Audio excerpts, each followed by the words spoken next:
Hi everyone, and welcome to this week's video. My name is Angel DeSantis. Thank you for being with me. Please click like and subscribe because it does help the channel grow, and I hope that you find this information useful. This week we're going to talk about your past versus your future, because whenever we are doing this sort of healing stuff, when you grow up in a religious environment, one of the main things that they teach you that is detrimental, and if you've been here then you know this, is black or white thinking. And so when we're in the middle of the healing journey, sometimes our brain is still in black and white thinking. So it asks, is this the cure?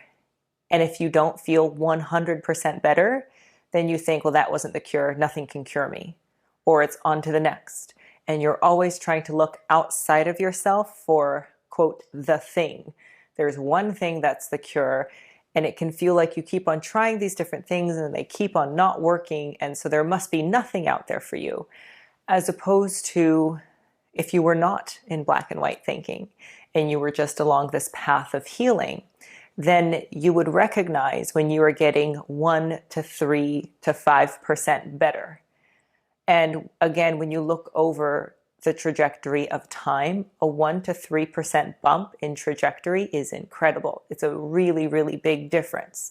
And with this video, I want to talk about the difference between the past and the future, specifically as it relates to trauma. And if you're new here and you're thinking, well, you're talking about trauma as opposed to religious trauma. Yes, because religious trauma is trauma, just with God as the part of the oppressing environment. So it is a little bit more all-encompassing, but at the end of the day, it is exactly trauma. So the way to move forward and the way to continue healing yourself and feel like it's worth it to continue healing yourself is to understand how the damage works and understand how the healing works. And I think we all know how damage works. Is an event happens, or a lot of events happen, and then you get locked, you get stuck in this place, and you go through life not ever evolving past this state of mind. And trauma is really detrimental in that it can lock you into a very childish state, and it can lock your mind into a place where it doesn't take in new information, or it locks you into a place where everyone is really cruel to you, and then you go through life with that mindset that everyone is cruel to you, or you go through life with the idea that you're completely incapable or you cannot learn anything new. There is nothing out there in the world for you. And that's how trauma is detrimental. One of the many ways is that it locks you into a negative experience, and that negative experience carries with you throughout the course of your life. And the healing part of it is slowly starting to take in new information so that you can change your life experience in the future. And I want you to imagine with me, that there is a sort of shield behind you that's facing forward. So kind of imagine a half circle, and you're in the half circle and it's facing forward. And in front of you, there's nothing, but there's like sort of a half circle behind you separating you from your past. And that, in my head, visually, is the thing that best encapsulates the idea of healing. So it's not that you don't have trials in front of you. It's not that you don't still have a lot of life to go through and live, but it's that you're protected from your past. And generally, when you come from a traumatic past, the most detrimental thing to your future is your past.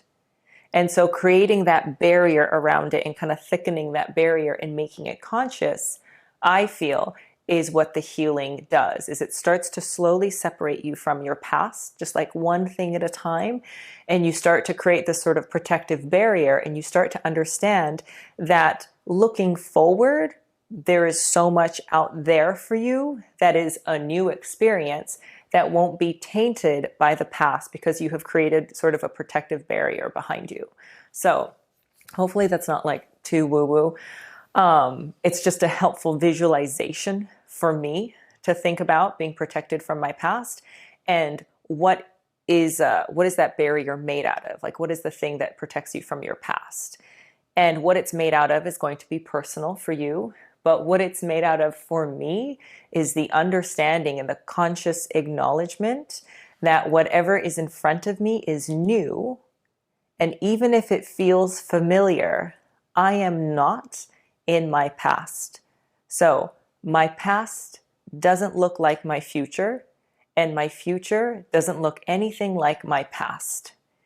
And those things are really useful to remember, because when I look forward, if I look forward and I find myself in a familiar situation and I think it's the same as something that happened in the past, it's really going to affect how I take this experience now.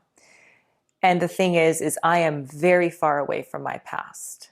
So even if something reminds me of the past, I then have to remind myself, this is your present, this is not your past. And I have to pause my mind and make a conscious tear in the fabric and think, what is this situation presently here?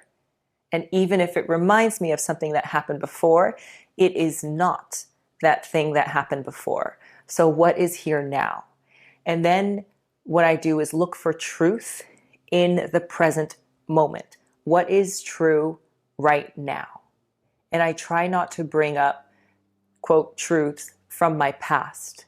So for example, if I'm being brought into a meeting to get some feedback on something that I did that was not in line with company policy, that can feel similar to my past, where everyone is praying against me because I said something foolish, and the whole commune has gotten together to lay hands on me and basically create a shame circle, and everyone is shaming me. And those two things can feel the same, but they are completely different. And they will only feel the same if I, in the present moment, pull in my past. And then I think, oh my God, my boss pulled me in today and he tried to shame me for something. And that might not actually be what was happening. But if I have brought my past with me, then it'll feel exactly the same. But if I'm able to put that barrier up and be in that moment before I go into the meeting where I know I'm going to be reprimanded or receive feedback or whatever, I would have to consciously remind myself, you're not in trouble. You're not going to be shamed for anything. You're not even going to be fired. We're just going to work out a situation that I misunderstood and I did something that wasn't in line with company policy. We're probably going to review policy and that's it. But it can feel like, oh my God, everyone found out that I'm terrible. Everyone hates me. God hates me. I'm shamed and I'm going to be shunned from the group. And those are two very, very different scenarios. But if I haven't put that barrier up, it's going to feel exactly the same. And I'm going to react to this present moment as I would have reacted in the past. And I want to react differently. I want to have a different experience of life because my life is different. In the scenario with the company and with my boss, they can say, hey, this and this happened. What do you think? And I can have agency and I can say, well, this was my experience of it. And perhaps I misunderstood that. And, can I have more information to understand how it's supposed to go? Because I don't want to mess up, but I did. So sorry. And let's get this sorted. Whereas in my past, if everyone was praying against me, which they did a couple of times, I wasn't able to say anything. I just had to sit there and take it and come up with denial or excuses or just the shame of being what everyone thought of as disgusting. But the scenario with my boss is completely different. And so part of the healing is understanding that your present doesn't look like your past. But if you've never made that separation, you might still be bringing in a lot of stuff from your past and sort of casting it onto the present moment, which continues to make your experience of life very painful. So your experience of life continues to be locked in that position where you remember the shame, you remember all the pain, and you take that with you throughout the experience of your life. And so as you're going through this stuff and as you're going through this healing work, I really invite you to take that thought, that idea that your past is not your future and your future is not your past and even your present is not your past. Take that, mull on it a little bit, really think about it. And if it helps you and if you think you would like it, I'm thinking about making like a little meditation video with that visualization of like a barrier. So if you think that would be helpful, let me know and I'll make it. It's been something that I do and I find really helpful, and I just wanted to offer it out because there was a situation that came up for me and it had to do with my personal value.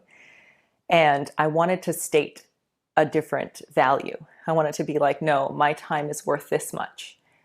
But how the past almost like sabotaged me is I felt like, well, am I really worth that much? And wouldn't it be better if I sold myself short? And wouldn't people think that I'm too proud if I value myself in any way above poverty level? And just realizing that, making the pause and thinking, Angel, like, this is your present and your future. This is not your past. And making that full separation, and then just doing the visualization again of having that sort of protective barrier behind me. That way I can choose who I am now and what's in front of me without the discoloration of all the negative experiences of my past. So that's my video today. I hope that it was helpful. Please ask me questions if you have them. And again, if you think the meditation will be useful, drop it below. But I encourage you to stay with your healing journey. There will not be one thing that heals you. It'll be the compound effect of multiple things over time, and you continuing to show up for yourself and showing yourself that you are worth the investment of time. You are worth thinking about. You're worth taking care of and investing in. So I hope that you feel that from me, and I hope most importantly that you feel that from yourself. So thank you, and I'll see you next time.